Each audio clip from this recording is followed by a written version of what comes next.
अस्सलाम वालेकुम, this is सफ़ीर खान। उम्मीद है कि सब खैरियत से होंगे। मैंने 2 साल पहले जब चैनल स्टार्ट किया था तो मैंने लिटरेरी थीरीज पे बात की थी। एंड आई गेस कि वो वीडियोस जब मैं आजकल देखता हूँ तो वो बहुत ज़्यादा डिटेल में नहीं है, ब्रीफ वीडियोस है और 3 से लेके 4-5 मिनट्स तक एक एक वीडियो है। स्टूडेंट्स ने उनको बहुत ज़्यादा पसंद किया।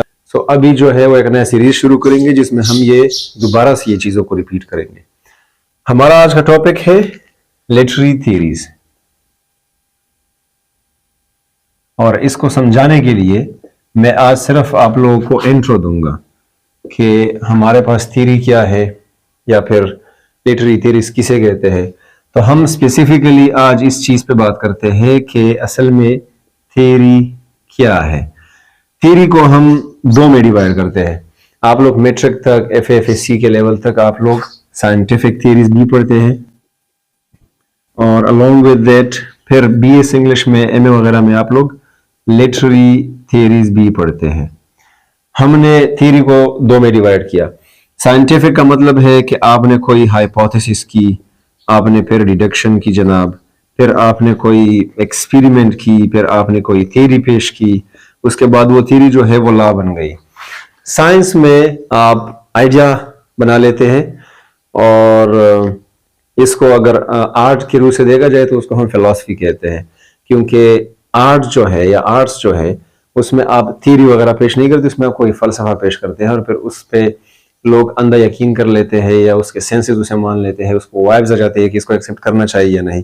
लेकिन साइंस में आपने कोई हाइपोथेसिस की, आपने फिर डिडक्शन की, फिर आपने एक्सपेरिमेंट की, फिर आपने कोई थ्योरी पेश की, और फिर उसको प्रूफ करने के लिए आपने अपने जितने भी एविडेंस वगैरह है वो पेश किए या जितने भी विटनेसेस वगैरह है वो पेश किए। उसके बाद आप एक लॉ तक पहुंच जाएंगे। लेकिन ऑन द अदर हैंड अगर आप लिटरेरी थ्योरी की बात करें तो literary theory is different than scientific theory. Scientific theory में आपने प्रैक्टिकल चीजों को शो करना है, लोगों को दिखाना है। लिटरेरी थ्योरी जो है वो हमारे पास एक अलग चीज है। ये आइडियाज की एक बॉडी होती है जिसमें हम क्या करते हैं जनाब, लिटरेचर की प्रैक्टिकल रीडिंग करते हैं। इस बात का मतलब यह हुआ कि जब आप लिटरेचर पे कोई थ्योरी अप्लाई करेंगे, उसको हम आगे समझेंगे। अब जब आप लिटरेचर पे थ्योरी अप्लाई करेंगे तो वो चीज अलग होगा इस थ्योरी से, साइंटिफिक थ्योरी से वो चीज अलग होती है। अब ये तो मैं बहुत दफा वीडियोस में समझा चुका हूं कि लिटरेचर और साइंस में क्या फर्क है, या फिर साइंस जो है उसको साइंटिफिक लिटरेचर कहा जाता है। ये सारी चीजें मैं समझा चुका हूं, आप पिछले लेक्चर्स में देख सकते हैं। इधर जो है आपने लिटरेरी थ्योरी की बात करनी है और इसी को समझाने की हम कोशिश कर रहे हैं। तो ये साइंस से अलग इसलिए है कि ये हम किसी लिटरेरी फीस पे अप्लाई करते हैं, लिटरेरी फीस पे अप्लाई करते हैं, और ये जो साइंटिफिक है ये साइंस और रीजन और इन चीजों पे बेस्ड होता है। आई होप कि यहां तक आप लोग समझ गए। फिर जब हम साइंस से निकलते हैं तो हम लिटरेचर पे बात करते हैं, और लिटरेचर में हम थ्योरी को फिर 2 में डिवाइड करते हैं।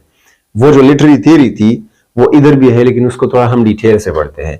एक आपके पास जनाब होगी लिटरेरी थ्योरी, एक आपके पास होगी सोशल थ्योरी, या सोशल लिटरेरी थ्योरी भी आप इसे कह सकते हैं। अब इसको समझना इस वेरी इजी। देखिए, अगर आप लोग लिटरेरी थ्योरी को देखिए, लिटरेरी थ्योरी में जनाब आप देखते हैं लिटरेचर को, और रिटन स्टाइल वगैरह पे आप इस चीज को अप्लाई करते हैं। स्टाइल हुआ, डिक्शन हुआ, या क्या क्या मीनिंग उससे बनते हैं। Social theory on the other hand जो है वो एक पॉसिबल आंसर होता है, a possible answer to a question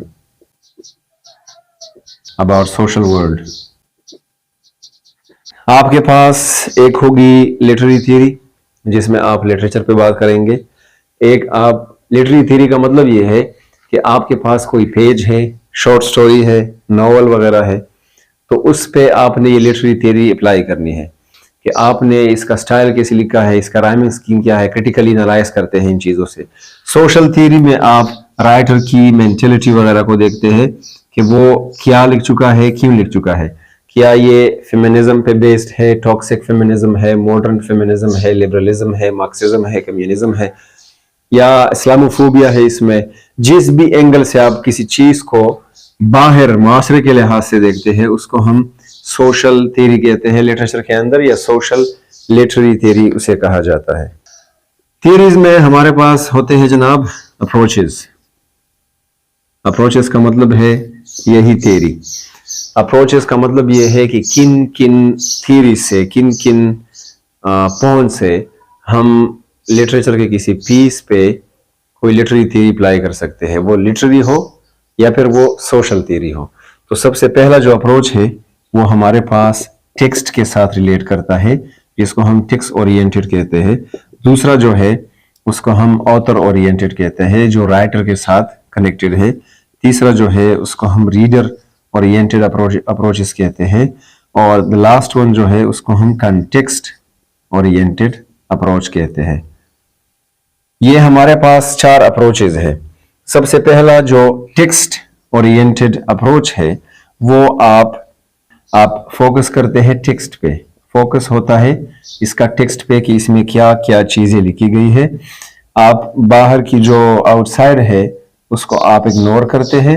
influence देखते हैं कि राइटर का इन्फ्लुएंस क्या है। इसमें आप हिस्ट्री वगैरह को टच नहीं करते, इसमें आप बायोग्राफी वगैरह को टच नहीं करते। सो जो भी टेक्स्ट है, आपको एक पॉइंट दिया गया है, उसको देख के, उसको मद्देनजर रखते हुए आपने उस पे ये टेक्स्ट ओरिएंटेड जो थ्योरीज है, जो हम आगे पढ़ेंगे इंशाल्लाह डिटेल में एक एक को, वो आप इस पे अप्लाई करते हैं।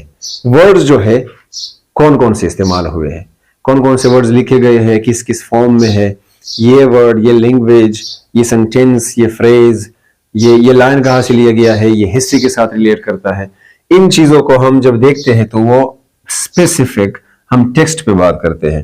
दूसरा जो है वो हमारे पास ऑथर ओरिएंटेड थ्योरी है। ऑथर ओरिएंटेड में जनाब हम ऑथर को बीच में लेके आते हैं।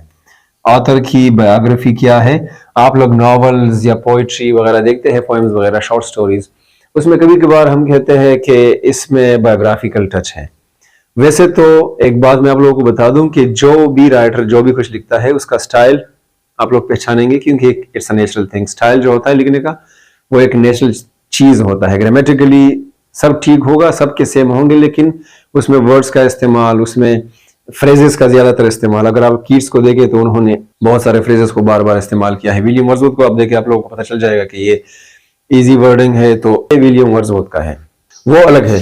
बायो जो है राइटर की जो पर्सनल लाइफ होती है वो इसके साथ रिलेट करती है कि वो ऐसा क्यों लिख चुका है, उसका सबकॉन्शियस इन्फ्लुएंस उसमें देखा जाता है। एक आप लोगों के पास होगा conscious, subconscious and unconscious. Subconscious ये चीजें है कि जो हमारे जहन में है, मेमोरी से पड़े हैं, जब हम कोई चीज लिखते हैं तो उसको हम आगे लेके आते हैं, वो हमारे सबकॉन्शियस में होते हैं। तो राइटर का सबकॉन्शियस में क्या है। The third one is reader oriented theory. Reader जो है अपने प्रियोर नॉलेज से इस चीज से क्या अखज़ करता है, इसमें हम इस तरह कहते हैं कि reader use their prior knowledge and experiences to give meaning to a text. They require to justify their unique interpretations of a text with textual evidence. Textual evidence देके वो आपको कोई चीज समझाने की कोशिश करेंगे।